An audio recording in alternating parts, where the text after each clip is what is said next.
Hello बच्चों, स्वागत है यूट्यूब प्लेटफॉर्म के ऊपर। आज का अपना टॉपिक रहेगा भाई एरर का। एरर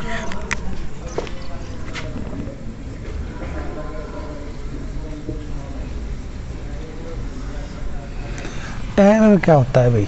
किसी भी चीज़ को अगर हम मेजर करना शुरू कर दें और उस मेजरमेंट में कोई कमी रह जाए, उस कमी को हम नाम देते हैं भाई एरर। गलती रहेगी कुछ। एरर होता है ट्रू वैल्यू और मेजर्ड वैल्यू का डिफरेंस। ट्रू वैल्यू और मेजर्ड वैल्यू का डिफरेंस। डिफरेंस कैसे? जैसे कि कोई भी एक लेंथ है 1 मीटर की है। जैसे मान लेते हैं भाई ये पेन है हमारे पास, इसकी जो लेंथ है वो 14 सेंटीमीटर है। हमने इसको मेजर करना शुरू किया। हमने इसको मेजर किया 13.5। तो इसका मतलब जो 14 थी उससे हमने कुछ कम मेजर किया, या फिर हमने मेजर किया 14.1। तो ये जो 0.1 ज़्यादा मेजर किया वो क्या है? एरर है। तो एरर समझ में आ गया होगा। एरर का मतलब है ट्रू वैल्यू और मेजर्ड वैल्यू का difference. How is the measured value close to true value. इसके बाद एक छोटा सा जिक्र आता है कि जो एरर है इसके टाइप्स क्या क्या हैं। एरर सबसे पहले होता है सिस्टेमेटिक एरर। सिस्टेमेटिक एरर ऐसे एरर जो एक सिस्टम की वजह से पैदा होते हों। जैसे हम अगर सेंटीमीटर में मेज़र कर रहे हैं तो 13 सेंटीमीटर मेज़र कर दिया, लेकिन अगर हमने मिलीमीटर का ले लिया स्केल तो 13.2 सेंटीमीटर मेज़र कर दिया। तो ये जो स्केल की वजह से जो एरर आया वो क्या है भाई? Systematic error. कि भाई हमारा जो सिस्टम था वो सिस्टम क्या हो गया? चेंज हो गया। पर्सनल एरर भी कह सकते हैं। इंस्ट्रूमेंट की वजह से भी जो ये एरर हो सकता है, इंस्ट्रूमेंट की वजह से हो सकता है ये एरर।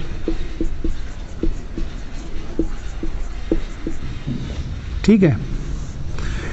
इसके बाद एक एरर आता है random error.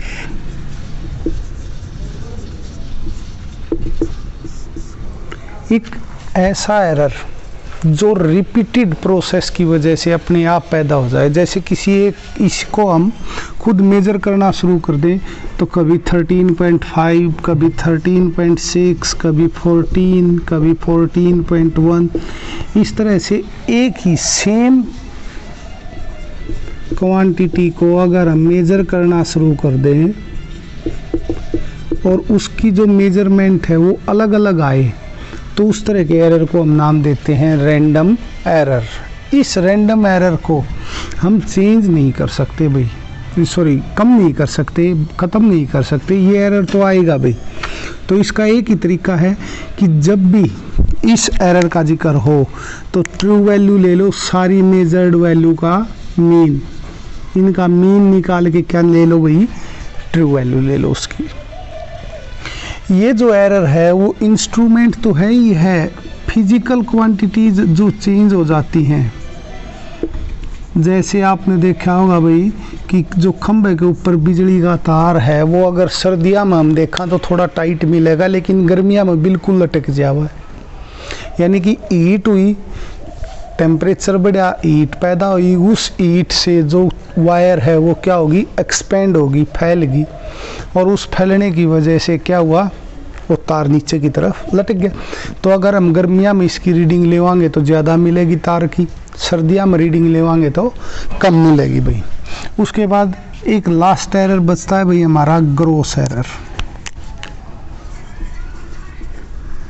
Gross error carelessness की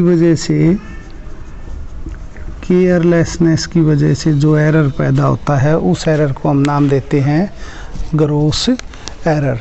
जैसे हमारा ध्यान कहीं और है, मेजर हम किसी और जैसे ये मेज़र करना है, हमारा ध्यान है उस तरफ और हम इसको क्या कर दें, मेज़र कर दें, तो जो एरर पैदा होगा उस केयरलेस होने की वजह से उस एरर को हम नाम देते हैं भाई ग्रॉस एरर।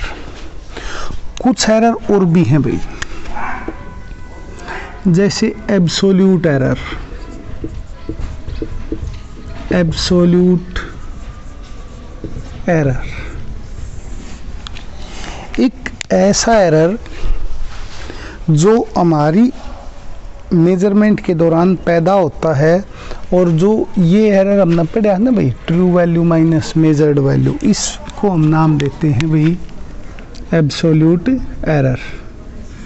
एरर है एब्सोल्यूट है, वो किसके बराबर होता है भाई, एब्सोल्यूट एरर को ई के नीचे ए से भी डिफाइन कर सकते हैं हम, ठीक है, या फिर डेल्टा ए भी लिख सकते हैं इसको, एब्सोल्यूट एरर, ठीक है। ये डेल्टा ए जो होगा ये क्या होगा भाई, true value minus measured value, true value minus measured value, ठीक है भाई। इसके बाद आता है mean absolute error. Mean absolute error, ये जो मीन एब्सोल्यूट एरर है ये क्या होगा भाई, ये होता है जितनी एब्सोल्यूट एरर हमारे आए, डेल्टा ए एब्सोल्यूट एरर है, उसके नीचे अगर हम एम लिख दें तो वो मीन हो गया भाई, तो delta A1 plus delta A2 इसी तरह से चलते रहेंगे जहाँ तक क्वांटिटी है, और उनका मीन निकालने के लिए जितना नंबर है उससे डिवाइड कर दो, तो ये आ गई हमारी मीन एब्सोल्यूट एरर। उसके बाद जो अगला एरर हमारा आता है भाई, वो आता है relative error. Relative error, relative error एक मतलब रिलेशन है दो एरर के बीच में, जो हमने अब तक पढ़े हैं। किस किस के बीच में, ये जो रिलेटिव एरर है ये होता है भाई मीन एब्सोल्यूट एरर और true value. Mean absolute error और ट्रू वैल्यू का रेशो, और ट्रू वैल्यू क्या होती है, जितनी वैल्यू है उसका क्या निकाल दो, मीन। ये जो मीन निकाल दिया ये क्या है भाई, हमारी ट्रू वैल्यू है। लास्ट का है परसेंटेज एरर। परसेंटेज एरर, जो ये वैल्यू है इसका परसेंटेज निकाल दो बटे ट्रू वैल्यू मल्टीप्लाई 100%, इसको हम नाम देते हैं परसेंटेज एरर। ये चार एरर हैं भाई हमारे, इन चार एरर के ऊपर एक न्यूमेरिकल भी करके देखेंगे अगले वीडियो में। तो आशा करा ये जो एरर के जो मेन से बातें हैं वो आपको समझ में आ गई होंगी, जो टाइप हैं वो। तो मिलते हैं अगले वीडियो में, छोटे छोटे वीडियो बनावांगे भाई अगले वीडियो में, इसके ऊपर एक न्यूमेरिक सॉल्व करके देखेंगे। आज के लिए इतना ही, फिर मिलते हैं, धन्यवाद।